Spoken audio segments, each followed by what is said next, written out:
Assalaamu calaykum asxaabta qiimaha badan.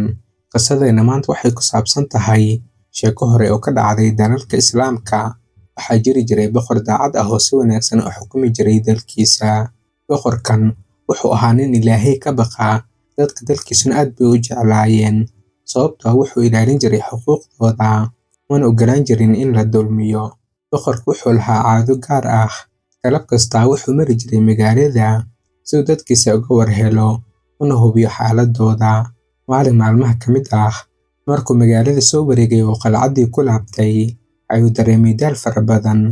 Sidaas darteed wuxuu markiiba seexday sariirtiisa si uu u nasto. Habeenkaas wuxuu riyo ku arkay saqafka qasriga oo dabaco madaxeeda ka soo laablaasan. Markuu boqorku hurdada ka toosay, riyadii aad bay maskaxdiisa ugu soo noqnoqotay. Maalinkaas oo dhan wuu wareersanaa. Wuxuu isugu yeeray kuwii riyada fasiri jiray ee qasriga joogay, wuxuuna u sheegay riyadii si ay u fasiraan, balse cidina kuma guulaysan inay fasirto riyadan.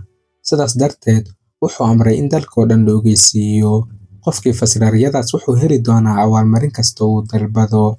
Markii warkaasi faafay, dad badan oo sheeganaya inay yihiin kuwo riyada fasira ayaa yimid, laakiin fasiraadoodii boqorka kuma qancin, midna raali kuma noqon. Laakiin waxaa dalkaasi ku noolaa nin caajis badan. Maalintoo dhan waxba ma qaban jirin, wuu iska fadhiyi jiray oo keliya cayayaanka ayuu wejigiisa ka eryi jiray. Ninkaas magaciisa wuxuu ahaa Jamaal.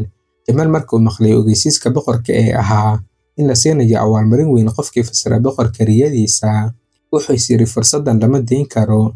Sidaas darteed wuxuu aaday bannaanka magaalada, halkaasoo ogaa inuu joogo nin duq ah oo cibaado badan, aadna loo ixtiraamo. Duqii wuxuu u sheegay Jamaal fasiraadda riyadii boqorka. Wuxuu yiri, riyadan waxay ka dhigan tahay in dhammaan dadka dalkan ku nool ay noqon doonaan dad khiyaano badan oo dhagar badan, cidna ma ahaan doonto daacad. Jamaal wuu ku farxay markuu fasiraaddaas helay. Wuxuu duqii u ballan qaaday in kala bar abaalmarinta uu boqorka ka helo oo isaga siin doono si ugu mahadceliyo. Jamaal wuu u baxay si uu qalcadda boqorka u tago. Markuu riyadii si sax ah u fasiray, boqorkii aad buu u farxay, wuxuuna Jamaal siiyey hanti aad u badan, si weyn ayuuna u maamuusay. Laakiin markuu Jamaal arkay hantidaas, qalbigiisa waxaa galay damac iyo hunguri. Halkii uu ballanqaadkiisa ka fulin lahaa una geyn lahaa qaybtii uu duqii u ballanqaaday, ayay si toos ah gurigiisa ugu laabtay isagoo aan waxba siin duqii. Muddo badan ayaa laga soo gudbay, ilaa boqorkii habeen habeenada ka mid ah oo riyo kale arkay. Riyadii labaad waxay ahayd seef saqafka qasriga saaran oo dhiig ka da'ayo. Riyadan cusub boqorku wuu ka baqay, wuxuuna aaminay in wax weyn ay dhici doonaan. Wuxuuna markiiba fariin u diray Jamaal si u yimaado qasriga oo u fasiro riyada. Markii boqorkii u yeeray Jamaal si uu u fasiro riyadii labaad ee uu ku arkay seef dhiig ka da'ayo, Jamaal wuu yaabay oo wuu argagaxay, maadaama uusan isagu wax fasiraad ah aqoonin. Wuxuu ku qasbanaaday inuu codsado 3 maalmood oo fursad ah si uu keeno fasiraadda. Boqorkii wuu oggolaaday, laakiin wuu u digay oo wuxuu yiri, haddaad 3daas maalmood gudahood wax fasiraad ah iigu keeni weydo, madaxa ayaa lagaa jari doonaa. Hadda Jamaal wuxuu galay xaalad aad u adag. Wuxuu garanayay in duqii cibaadada badnaa ee keenta ku noolaa uu yahay qofka keliya ee riyada fasiri kara. Laakiin wuxuu isweydiinayay, sidee baan ugu laabtaa aniga oo ballanta uga baxay, mase xun ayuu ila dhaqmi doonaa. Kadib 2 maalmood oo fikir iyo welwel ah, Jamaal wuxuu go'aansaday inuu isdhiibo. Wuxuuna u tagay duqii, wuxuuna si daacad ah uga raaligeliyey ballantii uu ka baxay iyo inuu dhacay xuquuqdii uu marka hore u ballanqaaday. Duqii wuu cafiyey Jamaal, wuxuuna u sheegay fasiraadda riyada labaad. Riyadu waxay ka dhigan tahay in ciidamo cadow ah ay dhawaan kusoo duuli doonaan dalkiisa. Waxaa jiri doona dagaal culus oo dhiig badan ku daadan doono, balse haddii boqorku si fiican isu diyaariyo, guusha Ilaahay ayaa siin doono. Jamaal aad buu ugu farxay jawaabtaas. Wuxuu ballanqaaday in markan labaad abaalmarintoo dhan siin doono odayga. Intaas kadib wuxuu ku noqday qalcaddii boqorka isagoo faraxsan. Markii Jamaal sheegay fasiraadda riyadii labaad ee dagaalka, boqorka aad buu ugu riyaaqay, wuxuuna siiyey Jamaal abaalmarin ka sii weyn tii hore, hanti badan, dahab iyo jawharad, iyo seef qaali ah oo loogu talagalay in lagu maamuuso. Jamaal isagoo dhammaan waxaas wata ayuu baxay, isagoo raba inuu u tago duqii weynaa ee keenta ku noolaa si uu siiyo abaalmarinta uu u ballanqaaday. Laakiin markuu jidka ku jiray, damac iyo hunguri weyn ayaa mar kale galay. Wuxuu naftiisa ku qanciyey, maxaa iga galay duqan? Ma inaan la wadaago hantidanba mise inaan dhammaantood aan iska haysto? wuxuu go'aansaday inuu odaygii dilo si uu isaga si buuxda ula wareego. Maadaama uu seef boqorku siiyey uu gacanta ku watay, wuxuu u tagay duqii oo markaas uu ku dhuftay seeftii si uu u dilo. Laakiin qadarka Ilaahay wuxuu ahaa mid kale. Duqii ma dhiman, inkastoo si xun u dhaawacmay, haddana ma dhiman oo keliya wuu miyir beelay. Dhowr toddobaad kadib, dhaawacyadii way bogsadeen. Duqii mar kale ayuu ladnaaday, wuxuuna u laabtay cibaadadiisii iyo noloshii hore. Sannado ayaa ka soo wareegatay. Jamaal wuxuu noqday nin aad u hodan ah, wuxuuna ka mid noqday dadka ugu dhow boqorka, isagoo had iyo jeer abaalmarino cusub ka helaya. Noloshiisa waxay noqotay mid wanaagsan, wuxuuna ku noolaa raaxo iyo sharaf. Kadib 3 sano, boqorku wuxuu habeen arkay riyadii saddexaad. Riyadaas wuxuu ku arkay lax la gowracay oo saqafka qalcadda kala hadlaada. Agteedan waxaa ku xiran silsilado dhalaalaya oo sida dahabka u ifaya, kana soo baxaya falaaro iftiin leh. Boqorku wuu yaabay. Markan wuxuu xasuustay in labadii riyo ee hore ee Jamaal fasiray ay si buuxda u rumoobeen. Sidaas darteed, wuxuu go'aansaday inuu mar kale u yeero Jamaal si uu riyada ugu fasiro. Riyooyinkii hore ee Jamaal fasiray dhab ayay noqdeen. Midii koowaad, dadkii boqorka xukumayay waxay noqdeen kuwo khiyaano badan oo dhagar badan. Laakiin boqorku wuxuu kaga hortagay caqli iyo xikmad, khiyaanadiina way iska daayeen. Midii labaad, ciidamo shisheeye ayaa ku soo duulay dalkiisa, laakiin boqorku diyaar ayuu ahaa. Dagaalkii wuu ku guulaystay, xitaa wuxuu la wareegay dalalkii cadowgiisa. Boqortooyada hadda aad bay u weynaatay, dadkuna waxay ku nool yihiin nolol barwaaqo iyo nabad ah. Boqorku aad buu ugu farxay Jamaal, wuxuuna u arkay inuu yahay nin sugan oo fasiraadiisa lagu kalsoonaan karo. Markii riyadii saddexaad uu arkay, boqorkii wuxuu mar kale u yeeray Jamaal si uu u fasiro riyada. Laakiin Jamaal wuu naxay, sababtoo ah ninkii duqa ahaa ee hore ugu sheegayay fasiraadda riyooyinkiisa, isaga ayaa gacantiisa ku dhaawacay isagoo u malaynaya inuu dilay. Wuxuu mar kale boqorka ka codsaday 3 maalmood oo fursad ah, taasoo boqorku oggolaaday.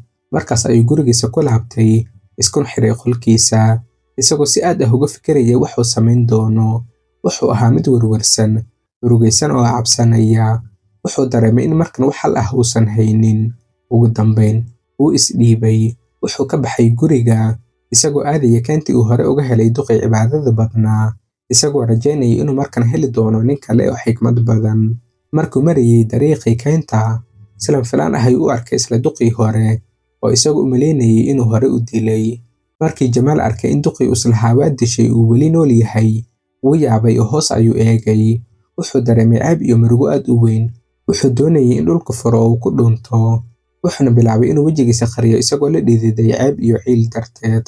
Wuxuu istaagsanaa muddo dheer isagoo aan hadli karin, laakiin markaas ayuu maqlay codka duqii oo leh, "Wiilkaygiiow, ii soo dhowow, waxaad iila muuqataa mid dhiban." Codkaas naxariista leh ee duqii wuxuu Jamaal siiyey geesinimo.